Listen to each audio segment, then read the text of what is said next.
Mackems, we're back on the show.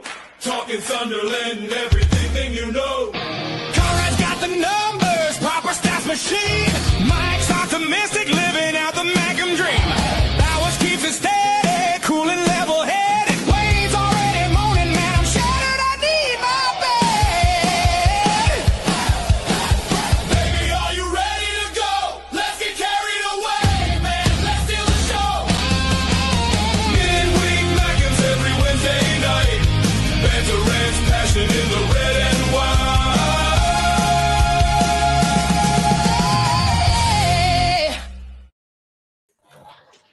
Hello, everybody. Welcome to Midweek Mackems. We're back. Whether you're watching on Only Fools and SAFC, Michael Bowers 541 or Black Cats TV, welcome. Conrad, how are you doing today? Yeah, not bad. I'm glad to be back after a week's hiatus on holiday. It's not a holiday when you've got kids, though. It was still good fun, and I missed out on all the fun, so I'm looking forward to doing it again today. I'm looking forward to you going on holiday again so I can get the tickets again. It's great. Yeah, that's fine. That's all right. And then not doing a preview, not monetizing the stream. That's it. Can't be trusted. Can't be You trusted. can tell he's in charge in this relationship, can't you? Yeah. How you doing, Wayne? I'm very, very good. Always good to be back on a Wednesday, even though we won on last Friday, so we haven't much of a gap. But looking forward to as always. And it's happy anniversary. Does anybody know what anniversary it is today? Michael Beale being sacked day. It is correct. 2 years today since Michael Beale was sacked. In Beale we trust, Mike. Isn't that Happy right? anniversary. Yeah, that's it. It is something to celebrate. It is something to celebrate.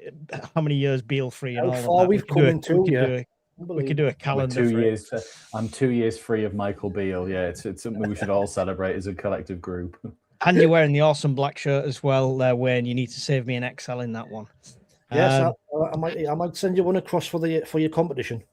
Oh, nice one. Sounds good. Michael Bowers, how you doing, sir? You were here on time. It was amazing. I know. I was doing all right until the words Michael Beale came out of Conrad and Mike's mouth, and then I've just put right back down to earth again. YouTube's going to class that as swear words and just demonetize it straight away. But I didn't say them lot up the road.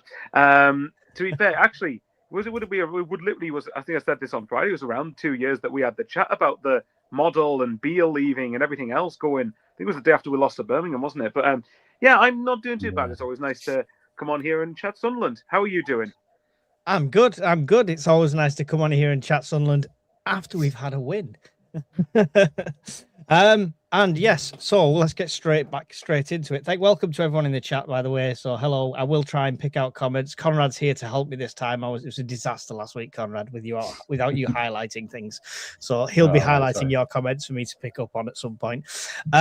Yes, Oxford. So it's a cup game. We didn't expect the exact Premier League starting 11.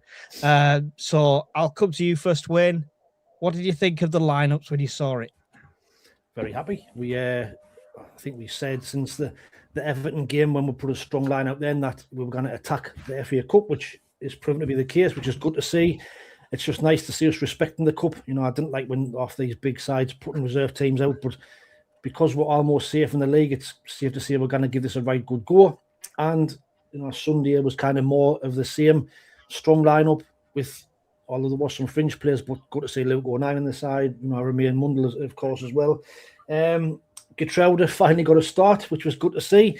But overall, you know, a very, very strong team. I thought we might have saw the new goalkeeper, but Régis Lebris resisted that and stuck with Roofs. I thought we'd see him. Aye, but when you got the likes of Norrie playing, it just showed you how we are treating the FA Cup this season. And it's good to see we're going to give it a right good go. So I was really, really pleased when I saw the lineup. Aye. Yeah. Michael Bowers, what did you think of the lineup going into a cup game? There was quite a few changes, but not drastic. My first thought was Gertruda finally starts, and then he wasn't that great.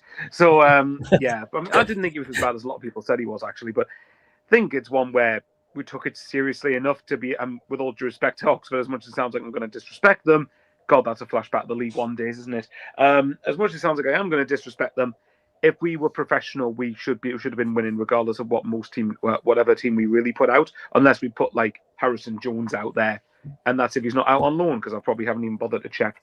But yeah, I think it was good to just get through and get a win. I think it would have been seen as a very huge disappointment had we not won the game, had we not got through to the next round. But yeah, I think the lineup was as strong as I expected. I didn't think we would play Elborg. I thought we would go for Roos because, like Wayne said, we're pretty much safe. I mean, I think I'm starting to wonder whether 40 points will actually be enough to stay up, because I can see West Ham doing quite well, actually. But if they do, you only need another, probably 7-8 points at most. Yeah. So we're more or less safe, and I think it'd be nice just to, and it's good to see that we're reflecting that with having a good go at the FA Cup. So, and obviously we've got a good tie in the next round. So, well, on paper, a good tie anyway. But yes, the lineup was as strong as what I thought it would be. Yeah. Would you agree, Conrad, or would you have liked to have seen the new keeper? He's just happy Isidore started. Wait till the end for that one. Yeah, I was all right with Roof starting. I think it just keeps that consistency, and I think if I could go back to the Everton game, I think a lot of the main players asked to play in that game as well, and I think Roofs would be very much in that category of wanting to play and carry on, and not sort of, I don't want to say risk losing his place, because he was never going to do that. But I just sort of think... Do you think he gives them that option, like they don't have to play the cup game if they don't want?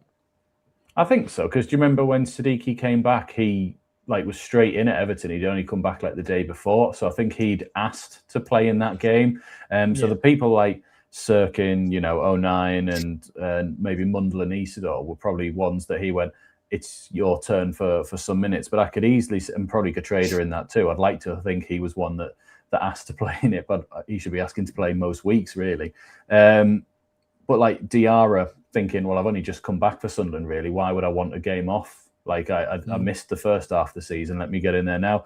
Talby coming back, and he's still, I think Talby's brilliant, but he's still sometimes in and out. We're sort of getting him, sort of building him up as we go. So someone like him to be in this as well, it makes sense. If they want to play in it, get him in it. And then I think Siddiqui came off the bench, didn't he, as well? And still picked up a yellow card, just as you do. This is the next round. And then I'm sure we'll get on to the Isidore stuff in a bit. Anyway. How shite he is. Yeah. In the comments already, we have are we a one-man team? Someone on Tuesday mentioned the possibility. Who that was about Xhaka not being there.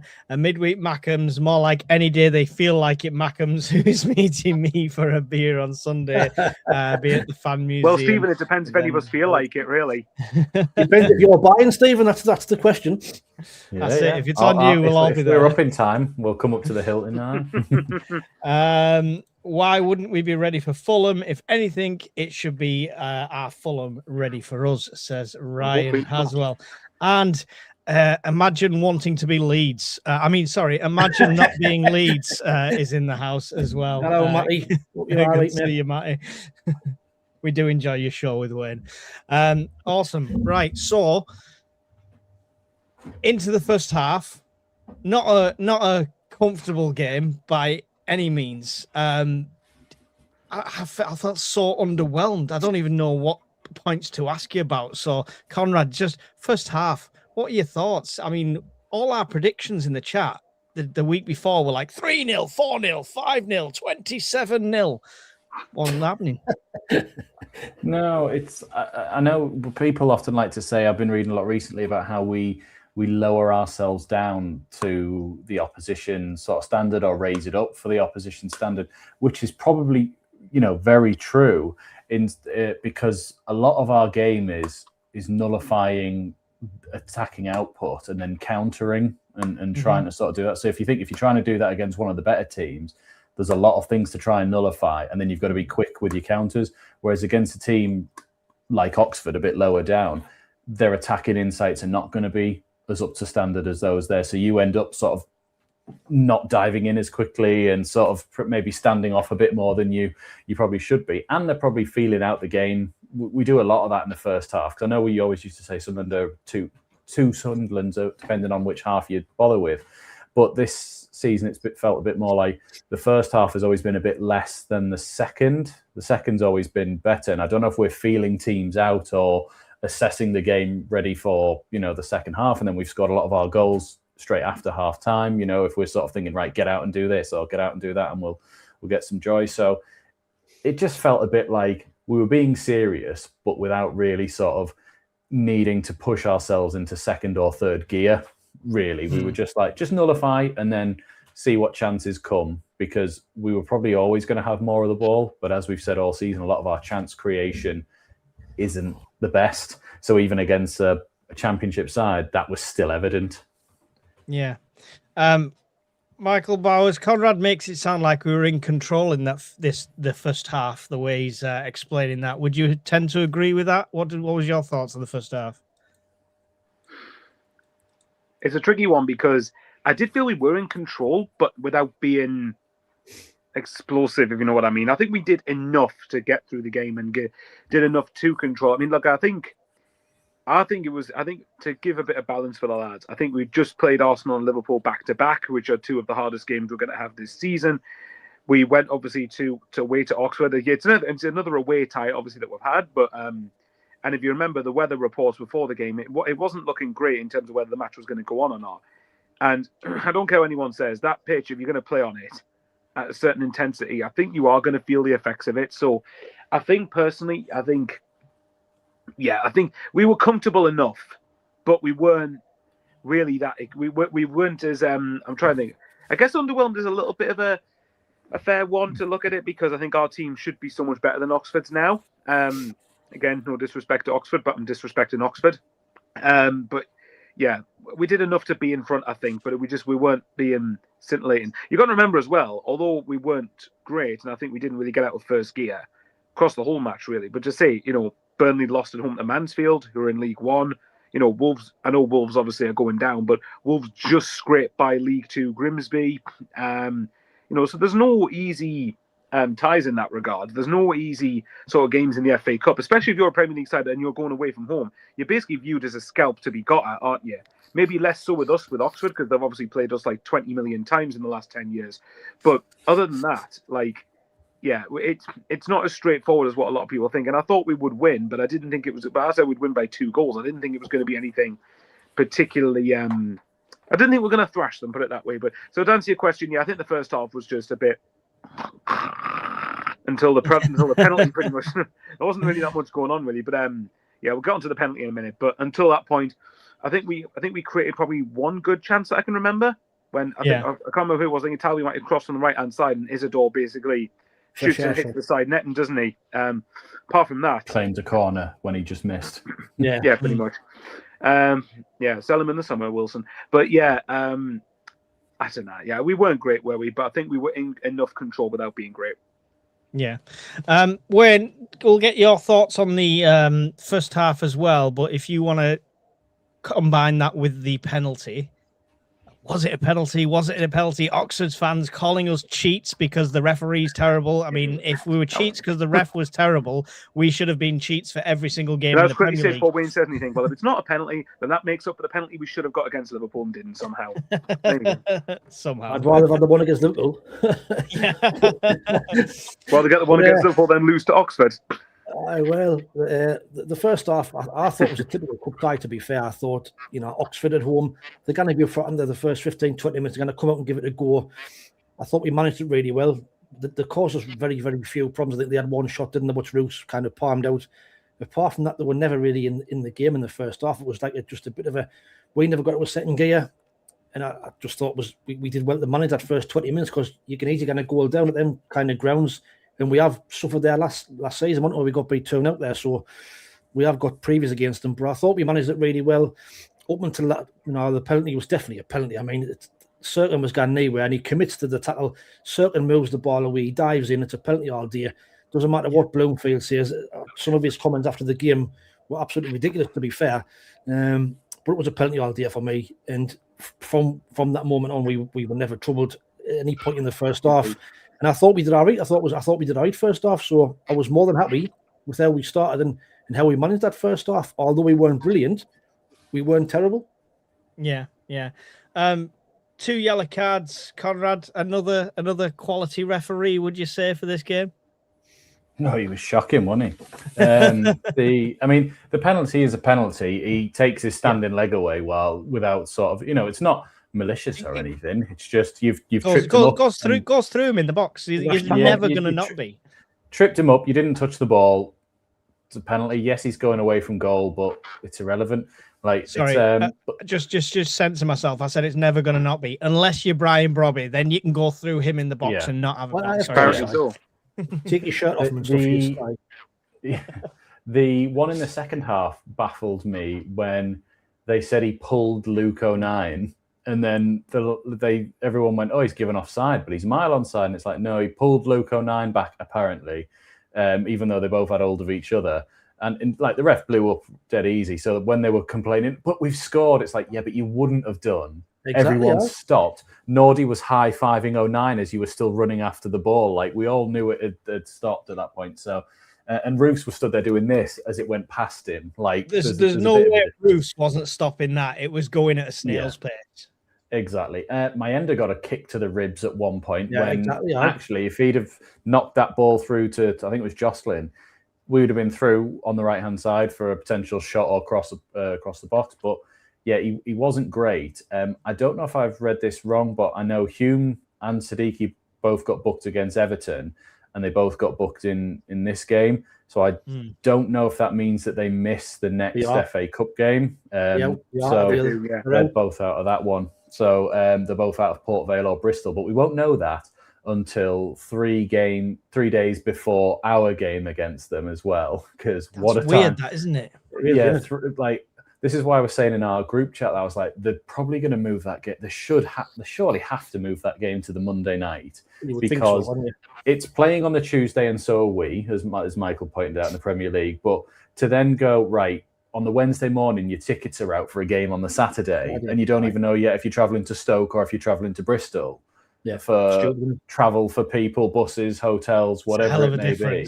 Yeah, just give them that extra 2 days. Even if you make it Sunday at 4 o'clock or something, and you put one of the big fixtures on the one on the Monday night. But then can I just say one they just had on was Macclesfield and Brentford. Sorry to interrupt, Conrad, but I was going to say I think it would be difficult to put it on the Monday night because the Championship's got a full around the midweek games the following few days after that weekend. So, for example, Bristol City are meant to go to Leicester on Tuesday the 10th. So that's good. So they're probably going to move the Bristol City game maybe to the Wednesday. And I think the latest it gets played for us is probably the Sunday, to be honest.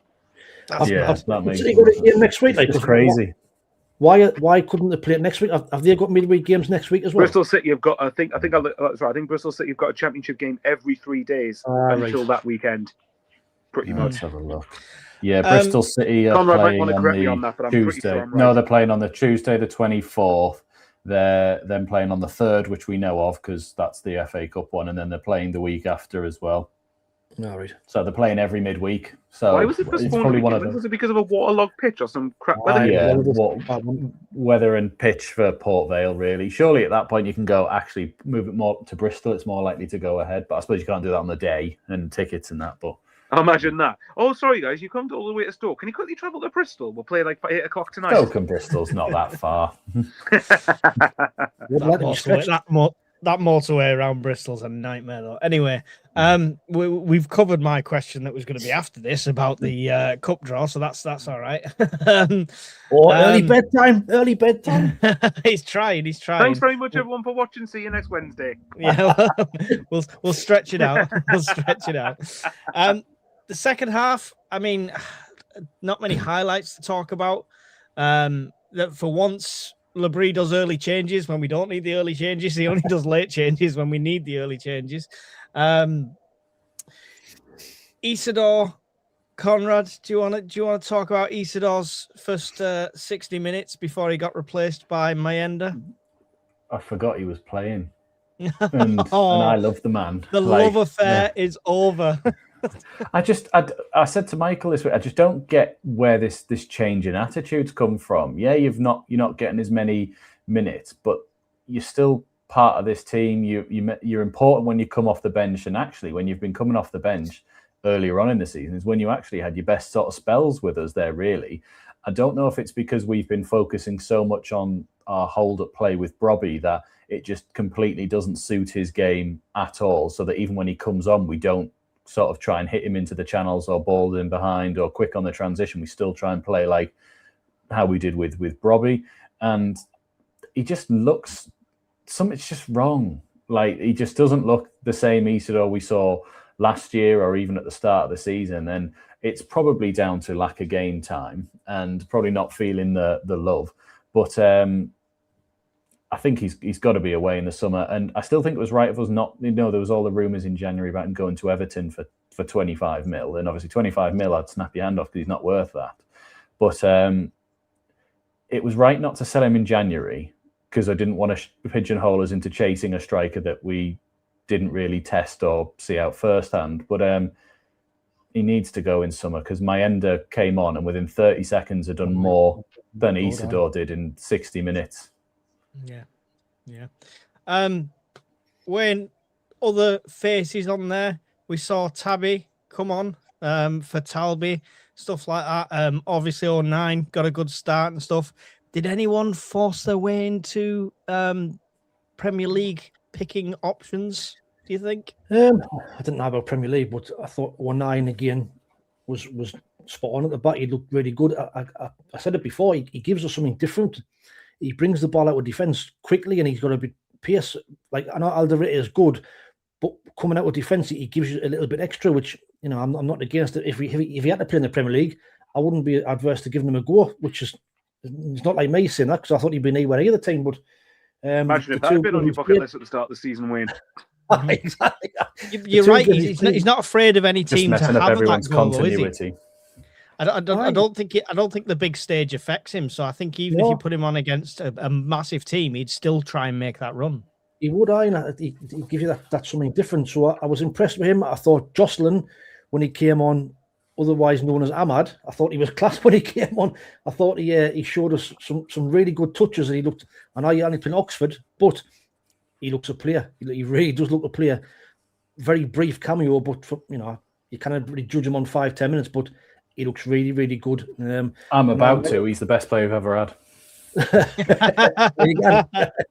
And I might have touched on Getrauda there, and I thought, he didn't have his best game, probably because he's not at game time, but I thought he did all right. In the anchor role, he was neat and tidy. He didn't really do too much. Can I ask about Getrauda? Because it wasn't a game to benefit him because a lot of the ball was not played in the midfield. It was a lot of hoof ball from Oxford to get it forward to the men to try and spin it into the channels.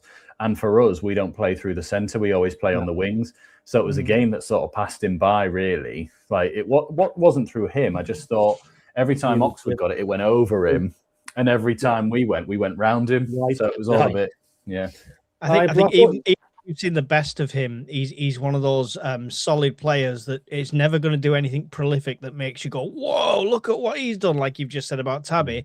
But he's just a solid player in the team, isn't he? One of them, he's one of them where you didn't notice he does the dirty work. And you've got to think he's a centre half now by trade. I mean, he can't play there, but he was class against Arsenal at home, and he was class in defensive mid against Chelsea away. And to be honest, we lost 3-0 to Man City at their place, and I actually thought he was one of the better players when he played there.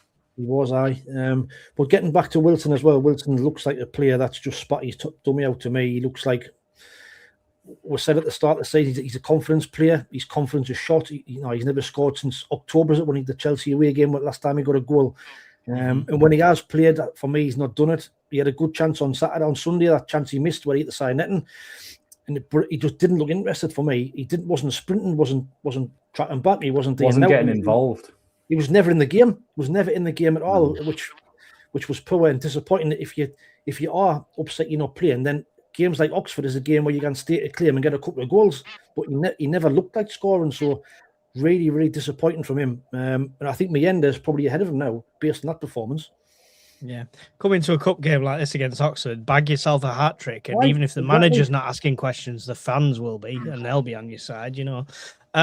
Michael Bowers, has our recruitment team done it again? We saw Tabby, and we saw obviously Aguero in the last game. I didn't think he would ever replace Talby on any wing, but potentially they're going to have some hard decisions over the next few games. What's your thoughts on the second half and these new players? Quickly on the new players, I think Ngulu looks more like close to being ready for now, even though there will be some development on his side to do, because otherwise he'd cost about 50 million instead of 17. Yeah, which is half a job, but it's also half the truth. He looked brilliant at Liverpool, though, coming up against opposition like that. And I thought was he a did all right. I workhorse think as well. my criticism in that game was more that I think as a team we didn't, and I said this on Friday, and I think Wayne in particular agree with us. We didn't utilize Szoboszlai's absence anywhere near enough, in my opinion. But that's not Ngulu's fault, by the way. That's probably the way we were set up as a team. But I thought in what he did, I thought there were flashes of promise. Talbi, I think, is an interesting one because I still stand by that he's someone that for the longer term he's a signing for probably 18 months' time rather than so much for now. And the good thing is because we're almost safe in the Premier League pretty much, we've got that luxury of being able to blood players in for next season and beyond. I still wouldn't be shocked if Talbi goes out on loan next season. Hopefully not, though. Hopefully he ends up making a big impact. Tabby or Talbi? Tarby. Jocelyn. Yeah, Jocelyn. Yeah, I should stop saying that, shouldn't I? To answer your question, I suddenly went, Talbi going out on loan. And then I went, right, I might have misheard that. Tabby. Yeah. Tabby Cat. Tabby Cat, yeah, Garfield. Garfield goes out on loan, and I'll just call him that. Yeah, I mean, that's for the second half. I mean, I think Sunderland definitely deserved to win the game. I think we were, again, it's similar to the first half, in control, and we actually created some decent chances, like the one you mentioned where I think Mayenda passes inside the box instead of shooting. We have a great opportunity to score. Jocelyn, late on, actually has a really, really good effort himself to go and score.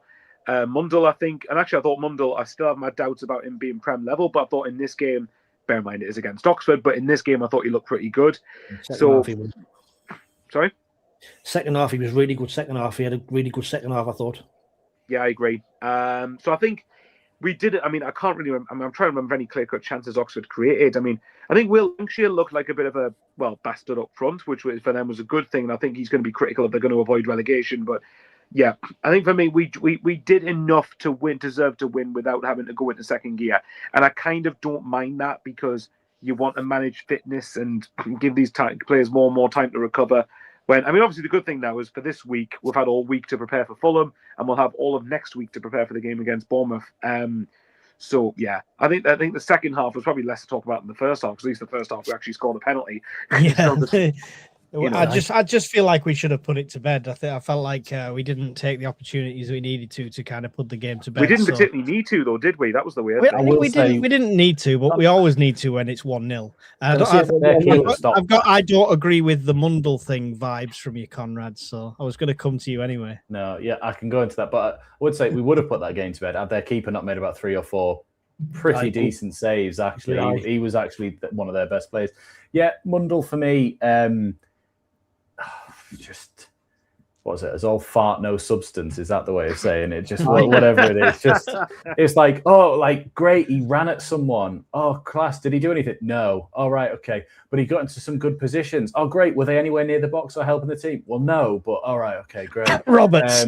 It was just one of them. I'm like, and then I've read all the stuff when he's like, oh, he took on the most people and successfully beat the most people. I'm like, he should do against Oxford, the 23rd, like in the championship. Like, if you'd have said this when we played Everton away in the FA Cup, I'd have been like, it's pretty good, that Premier League opposition, good. That game he was very good, to be fair. He was all right in that game. He had about 4 shots on target, but every one of them was down the middle. It was just, and then in this one, when that came to him on that side, the first time he had a shot, I was like, Mundell, I know you're good at this. Far cut. Oh, straight to the keeper. Okay, cool. Nice one. Yeah, cheers, mate.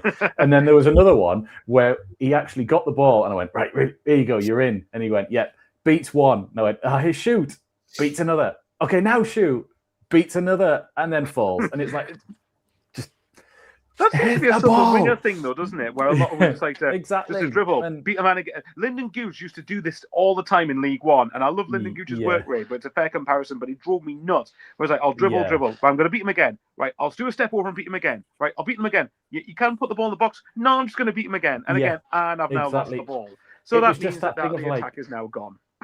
Just hit it. Like, I don't care if you miss. Do you know what I mean? But just that, like Angulo. Oh, I can't say his name. What is it?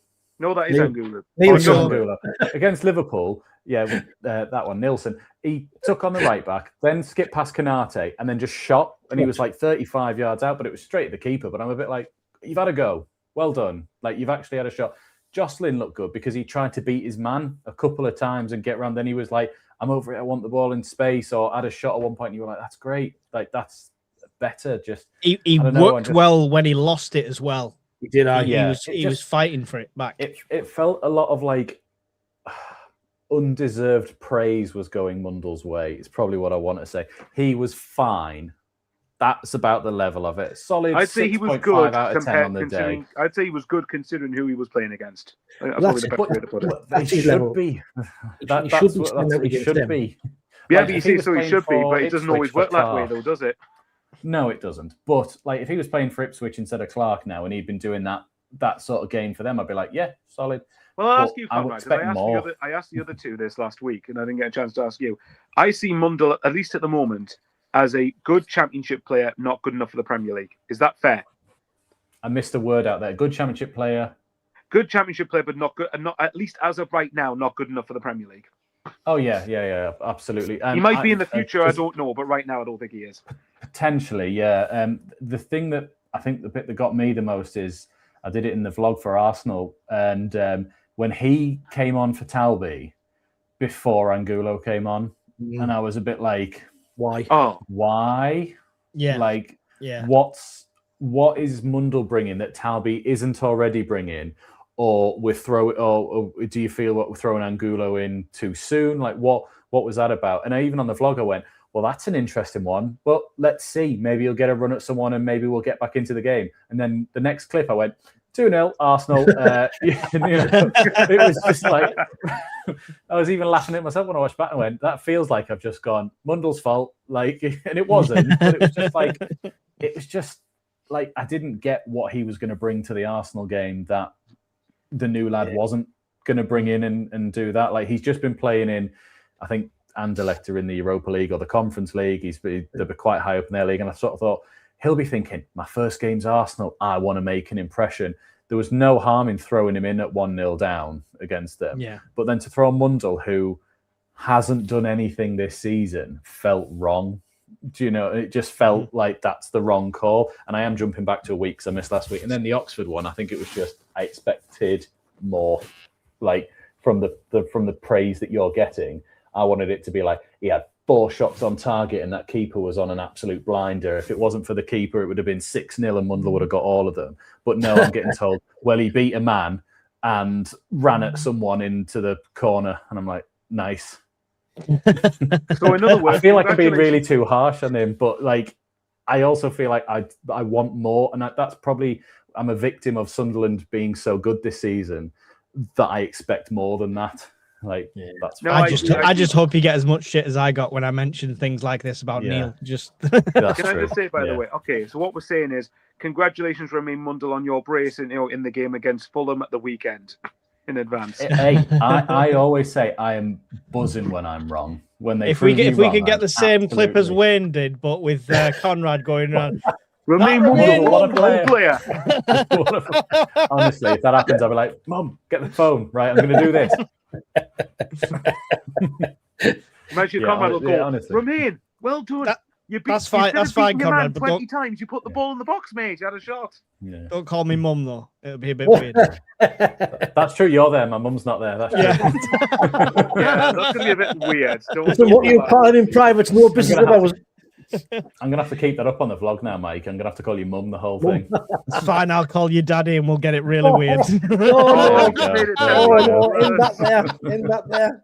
Right, move on this conversation before it gets even more like OnlyFans. Let's end this one quickly with a man of the match. Michael Bowers, just a name, man of the match for that game. Daddy. Okay, if I'm going to say man of the match, I actually do think it was probably. I think Mundle would have been a good shout actually. So I'll just give it out. Just to annoy Conrad, I'll say Mundle. Mundle. All right, Wayne, man of the match. Actually, I changed my mind. I was going to say Mundle as well, but I was just going to say Luke 09. I thought he stood up well against Lancashire. Big physical strike. I thought he did all right. So for me, Luke 09. Yeah. Conrad? Yeah, Mundle for me.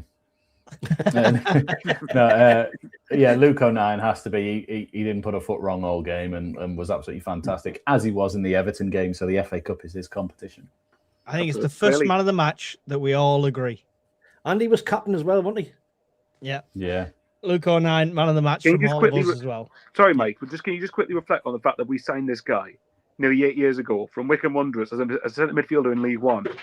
And I bet you never thought, if you said to him and us at the time, oh, by the way, in 8 years' time, he's going to be playing for you in the Premier League and be captaining in the FA Cup. Mr. Sunderland, listen, he's given me so many laughs over the years. I said, just keep him until 2028, and then he can get his testimonial. Then he can do whatever he wants.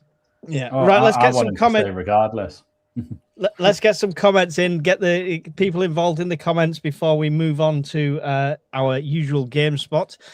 Steve said, "Has assistant leaving and Speakman going changed the mood in the back room?"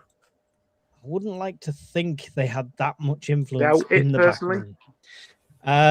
John Parr says, all right, Michael, lad, it's stupid how semi-final gets you to Wembley. I'm not complaining, though. We were only there 5 minutes ago. Well, we're on a right streak. Haven't we been there like 5 times in the last 7 years or something? Portsmouth, Charlton. Do you include Tranmere? Yeah, Tranmere, Wycombe, and Sheffield then United. Go Sheffield United, yeah. So yeah, 5 times ever since 2019. Obviously, the team 5 times, us 4. Yeah. Regular spots taking over Wembley. I will say, I agree with that. The FA Cup was miles better when you used to have to do a neutral ground for the semi-finals. Because I remember in 2003, 2004, I went to Old Trafford to watch us play Millwall. Yeah. Another defeat. Lost, though. The moral of the story: don't play an Sunderland FA Cup game at Old Trafford ever again. Yeah. SJ says the assistant wanted to be manager, didn't he? That's what I've heard as well. Yeah, that he wants to step up his career. So I don't think it's any love loss as such there going on. I heard the go ahead for 63k upgrade to the stadium. That is madness. We sell that many season tickets. There's a waiting list for season tickets they announced today. So obviously they're putting out the stuff for next year's season tickets and preparing everyone for the price hike. But I think they're also saying there's actually a waiting list at the moment for season tickets. So that gets to 1,000. That's I know how many big to build. The quick question is, it doesn't have to. They could season ticket and then sell the odd ones and stuff like that. Really, he's saying there's a waiting list, Conrad. Is Mike secretly one of them, and he just hasn't told us yet? Probably. Of course he is. He's moved. But his record's gone now. He's lost at home. Yeah, it's like me. I've lost away now when I went to Arsenal, so we both lost that in a week, Mike. That's it. We're both bad. Got the same shirts on as Mike tonight. Touch of class. Does yours look painted on as well, or is that just me? Cheers. I love Isidore, but he hasn't had a good game since Chelsea, says Paul. Hume Siddiqui out for Bristol and Port Vale. Xhaka should be back and Traore should be fit on right wing if we want to go strong. I like Traore. I think we should extend his contract by a year with that option. We've really missed him. Yeah, I was going to say we have extension, don't we? Yeah. I'm about 5 minutes behind on the live stream. I've even turned off the Arsenal game off to watch as Steve. Well done, mate. There we go. You'll be just at the bit where Conrad's getting called daddy. That's where you'll be. He's just turned the telly off. That's how we know. But basically, that's an exclusive for only fans in SAFC, starring Mike and Conrad. Wilson's been off since his daughter was born. Could be personal things. Maybe that's changed it a bit. Since that, because that was before Brentford. Brentford was the game after his daughter was born. He then went on to score against Villa and then score against Chelsea, which was 2 months after. I think it's since he's lost his place to Robbie, really, which is about early December, late November, really, isn't it? Always going to be the way when you play a single striker. It was always going to be them battles. It was always going to be. We all said at the start, we know we're biding our time that Robbie is going to be the number 9, and it's happened. Yeah. Barry thinks 09 should be given more chances. I think we tend to agree after the man of the match performance. Like to see him in a few lesser Premier League games. Tabby looks fearless, and we need that, says Changing Crisis. John W. says, I enjoyed watching the 09 Lancashire face-off. I did. Oh, it was great to see how frustrated he was. I just needed a bit more shithousery, jumping on his back, kissing him, waving the linesman's flag, just something. I needed another moment. Need another moment, yeah. But Talby is allowed. But Talby is allowed off days as he's proved he can play well against Premier teams. That's true.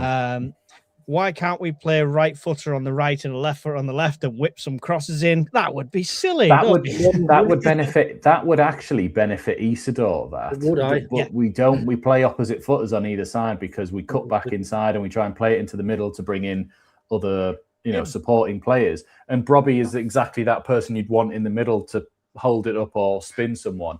And when we did whip across in the other day, and he got fouled for a penalty, and the ref went, "I didn't see that. Never happened." Yeah. Right.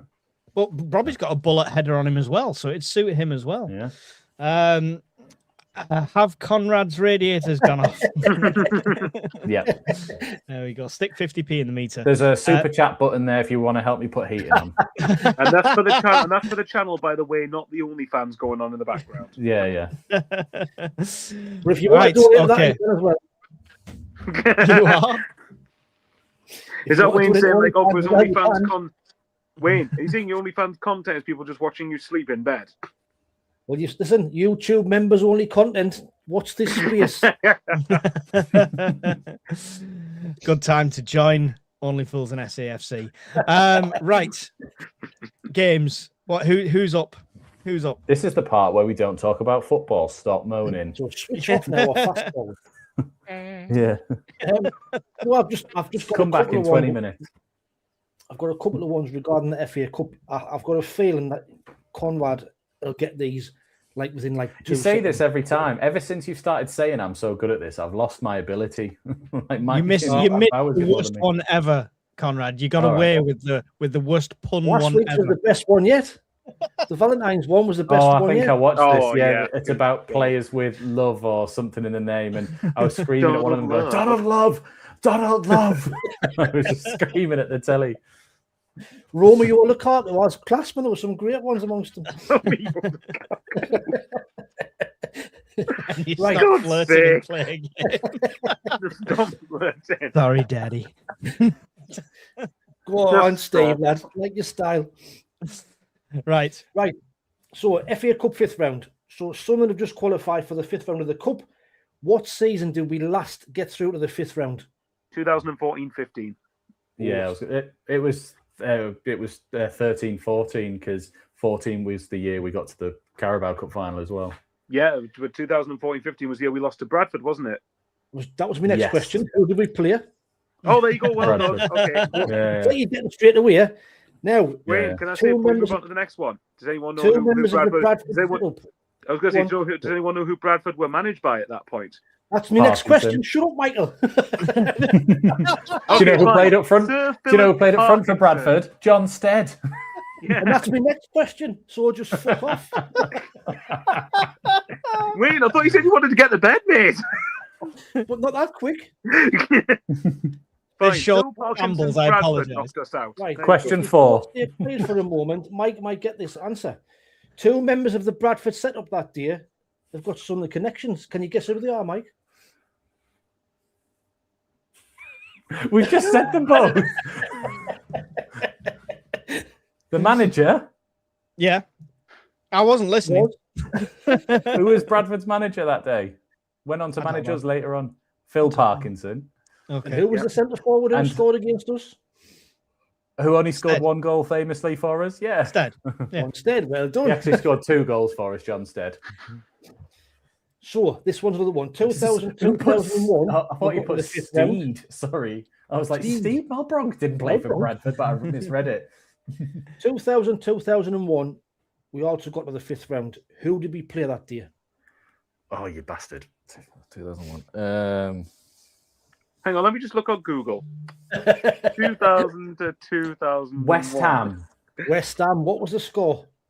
1-0. Frederick Canute scored for them. They sold out the entire south stand of that stadium that day.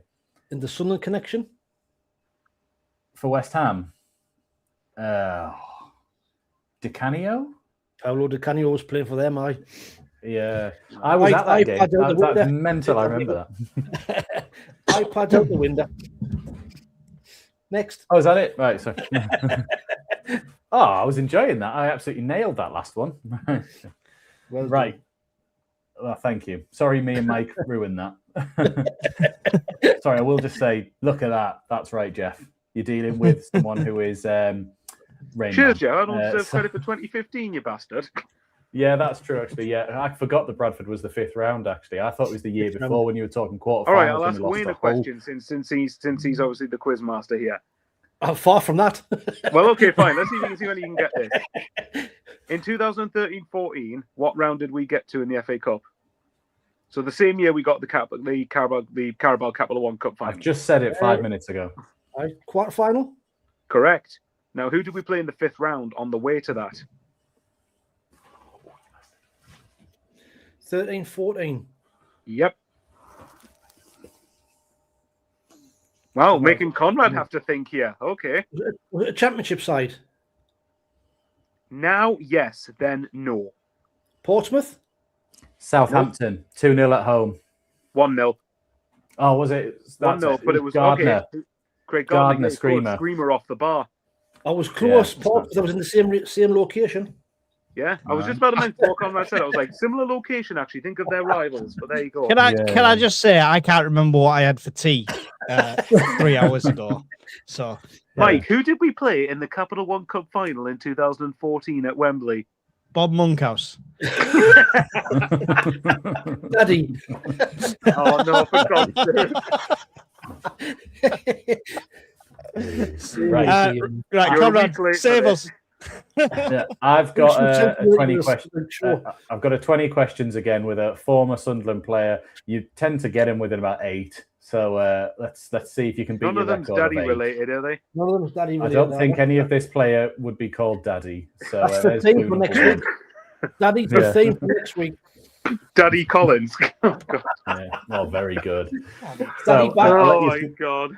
I'll let Going you all go over the around and place. do a question each, and then you can ask the chat for ones as well. I'll let one of these two go first. Okay. Did he play for us 2010 onwards? No. No. That's pre-2010. Did he cost more than £1 million? No, you fucker. Go on. Right, hang on. I'll Google Well, this that. is great, isn't it? Well done, Conrad. Well, I had Wikipedia. You can ask but I haven't questions got in the much chat as about well. him. I'll pick up on them. Let's have a look. Transfer market for Torre Andre Flo. No, it was a free transfer. Free transfer.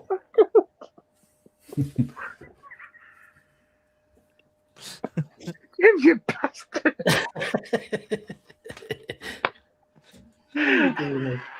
This is water. I promise you it is water. So you say. Were we in the Premier League? Is the question from the chat. Yes. There we go. Okay. Before 2010, a free transfer. Who was his daddy? I have no idea. Who is your daddy and what does he do?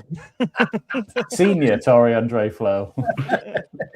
Oh dear me, love it, love it. Did he play up front? Yes. Okay. Is he French? Yes. Is it Djibril Cissé? That was No. no. Oh, but I saw he was 2009. I was thinking that's nowhere near, but yeah, you're right. But no, it's not Cisse. Ooh, transfer French. Is he Torre Wilson or Flo. just time travel? Is he Wilson or just time travel 20 years? Did he play more than 20 games for us? He's Googling it again, isn't he? No, I'm just looking. More than 20, no. Oh, David Bellion. Yes. Hey! Right, so more than 20, Dalek. he played exactly 20. Did he? That's why I had to be like, more than 20, no. Letalic was a good shout, actually, because 2006 French striker. That was There we about go. 7, so that's a new record. I'm going to Very stop good, doing this. very You're getting good. too quick. I can't see. I've been crying. Who's your daddy? I don't know. Let's have a look. Who's his daddy? Mr. Bellion. Mr. Bellion. And a picture of Conrad Lee comes up on the screen. Survey says you're not the father. No. The test result for the Conrad is not your biological father. No. You don't have to pay child support. Woo! Right, let's go back to football, shall we? Oh, do we have to? Yeah. Obviously, we've got Fulham coming up. No longer the Fortress of Light, technically. But we'll build another. Fulham, another team that's not on form. Do we end up dropping to their level, or do we rise up and perform like we should? Conrad, what team you want to see starting this one? There's lots of different choices now. We've just seen all these new players, and Gertrude has had a game. So, what's your starting lineup look like? What changes? The strongest team possible. No, I think we tend to go with Siddiqui as a 6, even though I don't actually think he plays that well as a 6. He was much better when he was next to Xhaka and given a bit more freedom. But they tend to be dropping him a bit deeper there, and you're going to go Diarra and Enzo in the middle, I think, is your 2 that you're going to sort of stick with. I think there's every chance we see Angulo start and go straight into the team there, which I don't know on the right if they're going to put Talbi out there, because he's not actually that effective on the right-hand side. I don't think he's probably better on the left, but it's just, who are you going to put in there unless you're going to again go Trey Hume as a right winger, which he isn't. But when he does contribute going forward, it's only ever actually at home. So, do we look at that one, because then it frees up Nordy to bomb down the wings and he can sort of slot back in. But that's more thinking of what Regis will be thinking about when we see that at home games in previous Crystal Palace and not the Liverpool one, the one before that. I think Nordy got 2 assists in a row for the exact same thing, where we freed him up down that right-hand side and he got in. So that's the ones. And then the back 4, I think, picks itself if Alderete is capable of doing a game. I know he limped out of Liverpool at 80 minutes. He limped out of Burnley at about 80 minutes as well. So I don't know if that was a reason we sort of, again, rested him. But Onan was good enough anyway for Oxford. But you could potentially see... Oh, interest. Sorry, just side point while I'm thinking of Alderete. I think, this might be controversial, I think we should drop him. May as well. No, I don't think it's controversial. I think I've seen a few people suggest that. Okay. Why? Just because I think he's fantastic. I really do. And I think he's very skillful on the ball. But he doesn't half put us in trouble occasionally.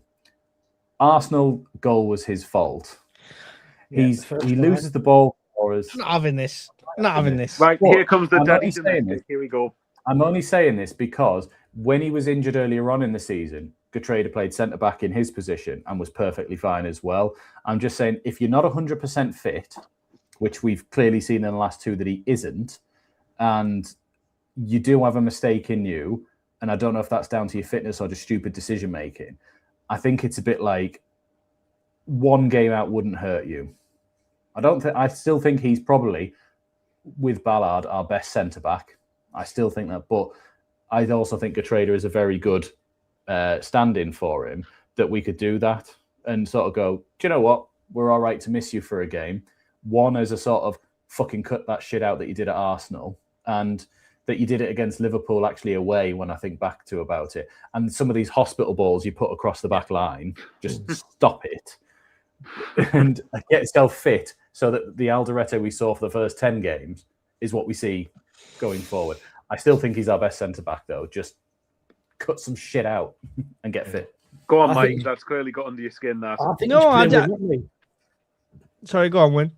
I think he's playing with an injury. He looks miles off the pitch. He doesn't look fit. He looks like he lost a yard of pace in the last 4 or 5 games. For me, looks like he's playing with an injury. You cannot be doing that. Might be why he's dillying on the ball a bit if he can't move properly, and that's costing us. And I know we've played 2 of the best sides in the league in the last 2, of course, as well. But so it wasn't as evident against Burnley. But still, when he got roughhoused against Burnley, he had to come off. Yeah. Go on, Mike. Obviously. I mean, if it's for rest purposes, for injury purposes, fine, I get it. I'm just a bit like, if we talk about the odd hospital ball and odd giving it away, then Dan Neil should have been dropped every other game last season. Just throwing that out there. But everyone was defending him, till the hills come on. I think he's from Sunderland. I think Alderete is a superb player. If we have to rest him, we have to rest him. But as far as I'm concerned, he's on par with Reynildo, with Nordy. That back four, don't mess with it. Just don't mess with them as far as I'm concerned. The only reason I said is because when we had to mess with it in like October time and when he wasn't fit, Gertrude came in and you didn't notice any difference. We still were picking up great points at home, great points away. So it's only because we have an adequate stand-in that I'm suggesting it. It's because if it was Jensen Seelt was still there, I'd be going, fucking play him with whatever fucking injection you've got. We need Alderete to play. But it's a bit like, if you're not fit, and because I've seen these mistakes coming in, which I don't think are part of your game normally, maybe it's worth resting you for a game or two. I would also argue that Hume is more of a liability than he is. Potentially, yeah. Hume's not cost us any goals, is he? And he's not. I was going to say, I do not remember Hume giving the ball away. Hume cost us 2 goals at West Ham. Yeah, but I don't think that was excluded. That wasn't. But apart from that, no. He's lost us all a lot of almost goals. Somebody else has saved his bacon. Could you not have though as a back four if we're going to rest Alderete for a game? Reynildo, Ballard, Mukiele, and Hume. To me, that's a more than competent enough back four in the Premier League. Yes, because Hume is where he should be. Exactly. Yeah, well, okay, fine then. I'll rephrase that then. Yes, Hume against West Ham, but it's a coincidence that he wasn't playing in his natural position then, whereas Alderete is playing in his natural position. So there's context with Hume. Where, and don't get me wrong, I love Alderete as well, but it's something that it's not just, to be fair to Alderete, it's not just him. I remember Xhaka doing exactly the same thing against Palace. If you remember, the chance in the first half, Mateta should have scored on like Sunderland. I love yous, but can you stop fucking giving the ball away in stupid areas? If I'm being very fair as well, the second goal against Arsenal, Nordy gives it away by doing this daft thing that we seem to do where we're stood in the right back position. Hume was actually on the byline, as in, give me the ball, I'm going to launch it upfield and then we can reset. Alderete did it away at Liverpool and Nordy did it in that game where they tried to just chip it out and it went 10 yards and Arsenal just went straight back and got it and Liverpool scored from it and Arsenal scored from it. There's these silly little mistakes where we're just going, just slightly giving it away instead of being like, fucking get rid of this ball. I don't even care if it goes out. Reset where you are. That's what we need to. And that's what we were doing earlier on. So it's not just completely at Alderete because Nordy did that one against Arsenal as well. But Alderete's was he physically lost possession of it, whereas Nordy's was he just didn't clear it far. And he had the option of Hume right next to him too, who wasn't being marked, to just go, I'm rolling this back to you so that you can launch it and we can all get up 20 yards, And that was that one. So it's not just an Alderete thing. Alderete's is the most present because it was like you fucking gave it away in your own penalty box and then they scored from that one. I do think Hume's been done dirty because he's been given the armband and played out of position all at the same time. So you don't know if the captaincy's weighing heavy on him. He's trying to control the game as well as playing out of position. That's a lot to take in. And we know he's at his best when he plays in position. It was West Ham, Burnley, Arsenal and Liverpool. So 2 of them I'm sort of giving him a free pass on because even with Xhaka playing against Arsenal and Liverpool, they were going to be incredibly hard games. West Ham is the one which I'm a bit like, what the fuck was that, mate?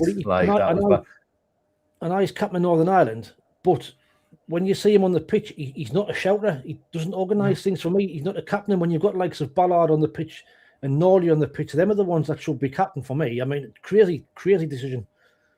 I don't know if you've seen just Sunderland put out a video today of Mayenda and Siddiqui playing a lot of silly games. And at one point they do one where they're like, who is most likely to be shouting at the ref? And they both go, Granite. And then they go, Nordy as well. And I'm like, well, Nordy would probably talk himself into a red card if he was allowed to talk to the referees. Because every time Xhaka's not on the pitch and he's fighting with fans. Yeah, exactly. And I think that, so just going back to the original, I do really like Alderete and I think he is our best centre-back up there with Ballard. It's just something's not 100% with him. And that couple of percent is cost us against Arsenal. He's not seeing out games fully. And it's a bit like, I want to be sure. Do you know that's what I'm asking? I just want to be sure, and because we have Gertrude, I'm like, that's like for like. He's played left centre back about 4 or 5 games earlier on for us, and I didn't even notice Alderete was gone. We actually even had the conversation: how does Alderete get back in the team back in November? Did I? So Get that heating on, Conrad. Get that heating on. You got a quid from SJ. yeah, thank you. We're eating good tonight, kids. We're eating, kids. It's a big game, Wayne. It's another one of those ones where this could get us to 39 points, and obviously we said at the start of the season like the 40 point was the magical number, but Fulham are right behind us, and there's a 2-point difference. This could open up a nice cushioned gap at this stage, so it's a big game. So the pressure's on. No Xhaka again. Do you think we can rise to it? I think you read what you say. I think for me, I didn't like using the word must win, but this is a game where we can probably 100% guarantee with safety get a 39 points. And our West Ham have started to play well, but for me, I think Forest are the ones that are looking sick out of them bottom 3 places. I really hope Spurs go down. So would I. I kind of see it, but I would love that. But I think they're only 5 points away, and West Ham are flying at the minute. And they're only 2 points ahead of Forest, and Forest are in a mess, and you'd think might get a new manager bounce a little bit. And Leeds look like they're have you seen who the new manager is? Sorry, Mike. The ex-Wolves manager. The ex-Wolves one. So that doesn't fill me with confidence at all. But I think it's a must-win. I think it's a great opportunity to get back to winning ways. You know, now we've had 2 really hard games, Arsenal, Liverpool, and now's the chance to put in a performance, get on the front foot. Fulham are struggling. You know, they're in a bad run of form. They're not going to want to come to you. So for me, it's a great chance to get back and get like virtually just guarantee safety for me. So yeah, I'm looking forward to us putting on a show at the weekend. Fingers crossed. Who's on your wings? For me, I'd swap it. I'd put Angulo on the right and I'd put Talby on the left. I think Talby's much more better on the left-hand side. And I thought when Angulo came on against Arsenal, was it Arsenal he came on against? I thought he looked, even it was 5 minutes, he looked all right. He could play there. So for me, I would do that. Back 4, I would probably say what we said. Hume, Nordy, Ballard, Ryan Eildor, Siddiqui, Diarra, Lafayette in midfield with Talby and Angulo and Robbie up front. That would be my team. Michael Bowers, any differences in your team? It seems like midfield struggling in these last few games without Xhaka there. We kind of bypass them more than anything else. So what's your team looking like going into this? I think quickly on the midfield, I think if you're missing Granit Xhaka, a player of his influence, you're going to feel it, aren't you? Okay, I'll tell you then. I'll go through it. Arsenal, they're not going to win the league this year. They don't think they're ever going to win, are they? Bottled it again. Yeah. I mean, a point for Arsenal at Brentford, for example, I think is an all right result. A point away at Wolves is poor. But anyway, back onto your question, right? Okay, I'll go through my own team. I would say Roofs, Hugh, Mukiele, Ballard, Reynildo, then probably the same midfield 3 as against Burnley, which I imagine would be Siddiqui, Diarra, and Lafay. I actually agree with Wayne. I wouldn't mind going Nilsson and Gulu on the right, Talby on the left, and Brobbey up front. For me, that's kind of how I would want to look at it. I think I'm just looking at Fulham's last 3 results, actually. They've lost 3 games in a row, but in fairness to them, 2 of them have been away at Man United, who've been really good under Michael Carrick, and away at Man City. So I'm not going to take too much in their last 2 away games. But for us, this is a good opportunity. I think it's safe to say Arsenal and Liverpool weren't going to define how we were going to do this season. And I'm looking at our next 5 games. In fact, you could probably argue up until the start of May, really. So I'll just quickly go through them. So obviously you've got Fulham, wants to do it right. Fulham on Sunday. Obviously, I'm just doing Premier League. Fulham on Sunday, Bournemouth away after that, Leeds away, Brighton at home, Saudi Arabia away, then Spurs at home, Aston Villa away, Forest at home. That's our pictures over the next 2 months. Villa away is the one that stands out to me as, we'll do well to get something there. Newcastle, of course, being Newcastle, of course, being a derby. It's 3 points. 3 points, easy. Well, just to be clear, you mean for Sunderland? Yes, of course. Well, look, a derby game there is different. Anything can happen there. But even if you look beside that, Tottenham at the minute look honking. Forest, I don't know. Vita Pereira for the short term might be a decent appointment, but I think Forest are the ones that I'm looking at and going, I'm less so certain on them. Didn't he keep But Wolves up at the end of last season, doing Did really I? well? Vito That's why they give Pereira, you and one then I suppose in obviously fairness to Pereira, though, I think didn't Wolves sell like 3 or 4 of their best players in one window, and then they replace sold them.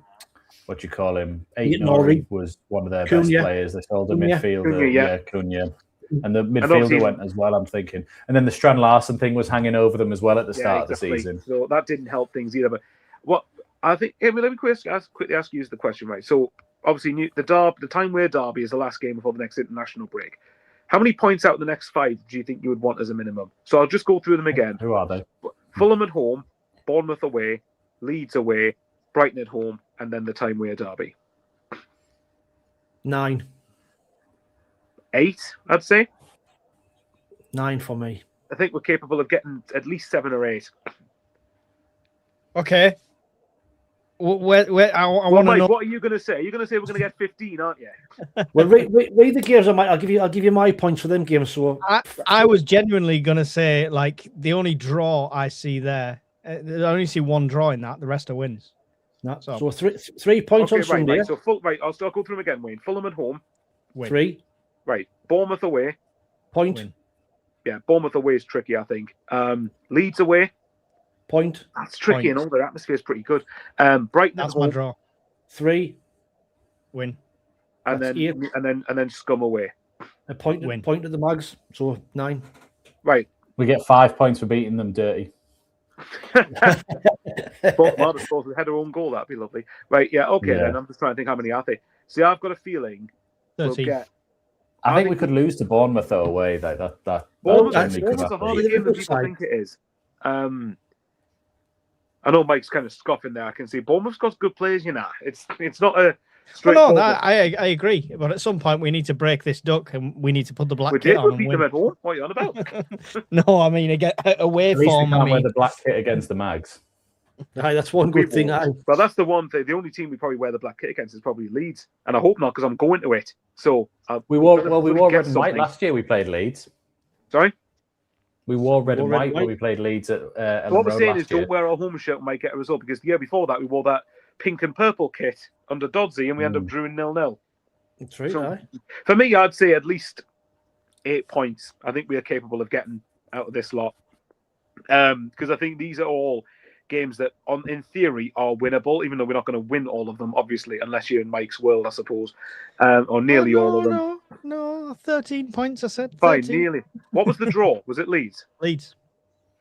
Yeah, I think a point at Leeds would actually be all right. To be fair, I yeah, can see us losing that one as well, just in the manner I can because of the last year's game where it's stolen at the death when we I played think also really decent. this game's probably bigger for Leeds in their season than it is ours as well because Must they're win for them, yeah. I think. because these are the type of games that are going to be huge for Leeds if they're going to stay up. We play Port Vale or Bristol on the weekend after them as well, so you should imagine we play a strong team against Leeds and then a bit like an Oxford sort of team against whoever we play in the next Well, see, one. the FA Cup game hopefully is on the Sunday because then it gives us 5 days in between the two, and then you've got Yeah. enough time to sort of recover, haven't you? But for me, these 5 games, I think by the time we get to after the derby, I'll be wanting to look at the table and go, right, that safety is pretty much done. Then I don't want to be going. I don't want to be having any more. I don't want to be thinking any more about that. And I think at some point, the away record, I would like to start getting a bit better. I'd like to start seeing another win or 2 away. Don't get us wrong, winning away is tricky. And if you looked at I looked at the last 2 seasons for promoted sides, and I think the most anyone managed away from home wins wise was 3. I think we need to go away to some of these teams and just turn around and be the most aggressive away team going. We are way too defensive and we give too much respect to teams, even like what I would class as left teams. I think we need to change the tactic and not go 5 at the back away and just trying to steal a point. We need to just go at them.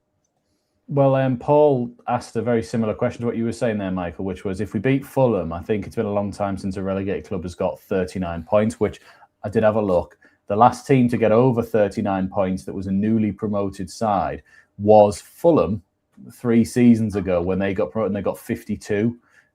Bournemouth that season were promoted and stayed up with 39, and Forest stayed up that season as well with 38. After that, you've not had a promoted side get above 30, and none of them have stayed up. So 52 is the target. We're capable of getting that across the rest of the season. I think got required 17 points in the last 10. We'll get that in the next 5 games, right? Yeah. We'll get 17 points. points when I think about grabs. I think about 8 or 9 is what I'm thinking I would prefer in that sort of run.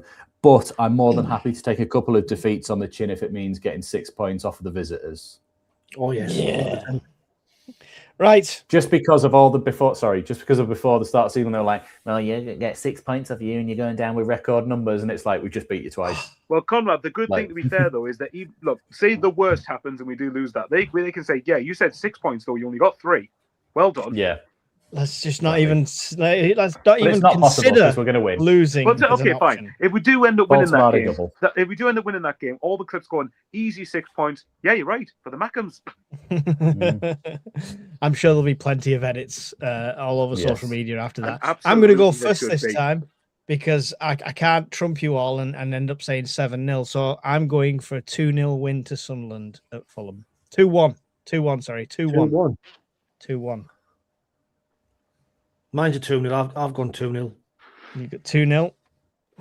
Conrad?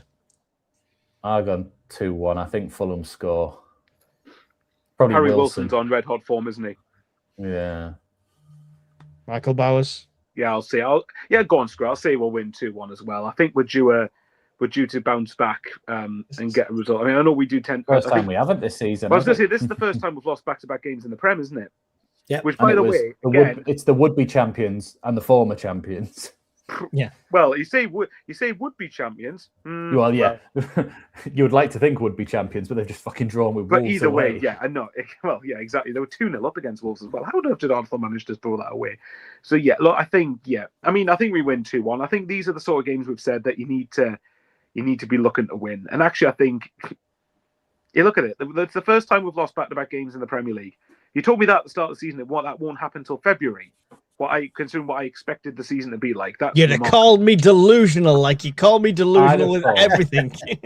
I'd have thought. If you'd have said where did you put us to finish again? At the start of the season? 6th, 7th. 6th. Hang on, so 6th. How many points are we off that? 6. I think we're about 4 or 5. 6 points. We're 6 points off 6th. But the weird thing is, if you're looking at 7th, we're still only 4 points off that. That's the remarkable thing. But we're also only 4 points off like 13th, or 5 points off 14th, whatever you want to call. So, it's one of those how congested the season is. But yeah, if we're wanting to get into the top half as a minimum, then I think we need to do well in these next bunch of games coming up now. Yeah. Well, after we rack up 13 points in the next 5 games, you can all get your passports renewed. Let's get the chat's score predictions. So, SJ has gone for 1-1. Steve Hewitt has gone for 2-0 win. Brett has gone for a 3-1 win. Chris Corlaw has gone for a 2-1. Paul Armstrong has gone for a 2-1. Steve's gone for a 2-0. See you there. Las Palmas Mackems has gone for 2-0 to the lads. Brian Greener, the first draw, has gone for 1-1. John W has gone for 2-0. No messing. The first draw, did you say, for John? First draw prediction. I was going to say, if you're going to say that was the first draw predicted, SJ went 1-1. SJ wrote 1-1 and the first one you went on. Sorry. Sorry, SJ, Mike doesn't think you exist. Just interrupt the floor. You could have said it afterwards. The second draw. Miles of Sunderland's 2-0. It's called artistic license, Conrad. Jenny Armstrong, Sunderland 2, Fulham 1. 3, draw 3. Win 3, draw 3. So I'm not sure if that's a prediction. I just saw numbers. I want more, but Head says 1-1, says Steve. Paul says 1-0. He's in your head. And Grindod says 1-0 to us. There you go. And Sack him, Conrad says Steve. Not a problem. He missed a mistake I did as well. He pulled up the mistake of not monetizing and not doing a preview video. I also got the thumbnail wrong with the blue kit on it. Oh, you fucking did it all. Yeah. Strike 3. You're out of there. That's what happens when you go on holiday. I can't be left alone. I'm irresponsible. I've looked at that all week as well, and not even once flinched. It was yellow and blue. Yeah, you're right. John Ruddock. Shocking. Sunderland. John, you say Mike doesn't go to games. He's literally coming on Sunday. He's going to punch you square in the face. And I was there. I've been to. This is the third game in February. Yeah, shocking. Yes, we'll be there Sunday, as you say. So we won't be doing a live commentary. Wayne, what's going on OnlyFools and SAFC this week? You say what's going on OnlyFans when you do that. Why? I can't disclose that. That's secret. But just not the usual guest appearance by Daddy. Daddy Bowers.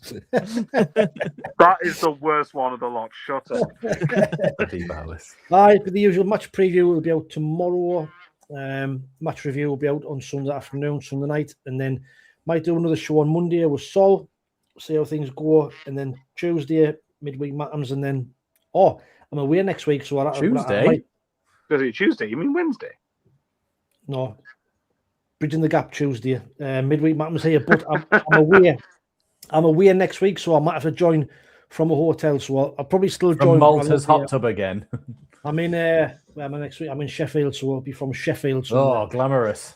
Glamorous. Malta, Sheffield. You can barely tell them apart these days. No, not quite the same.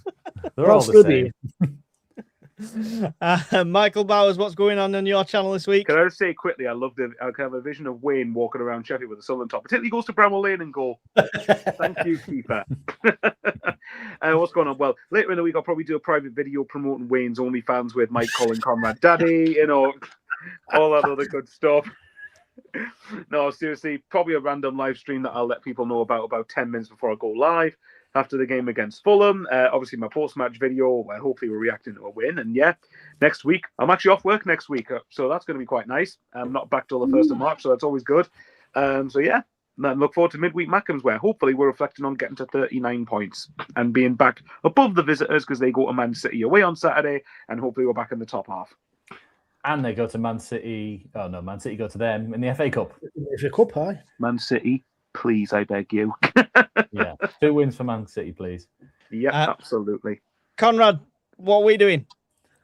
I have no clue, mate. Right, on here or on OnlyFans? Yeah, that's behind a paywall, that one. We'll have a preview come out either tomorrow or Friday. More likely Friday, I think, if the game's on Sunday. Won't be a live stream because, unfortunately, I've invited Mike to the game again. So no live streams, but we will be at the game together, so we might bump into you. Say hello if you do. Probably a quick review afterwards, and then probably back around to midweek Mackems unless any news happens. Excellent. Well, that's all we have time for. Wayne's well past his bedtime, so thank you for joining us. Don't forget, whichever channel you're watching on, whether it's OnlyFools and SAFC, Michael Bowers 541, or Black Cats TV. I'll just talk from the side here. Or Spotify. To like and subscribe. Check us out on Spotify. I know. It's not the first day.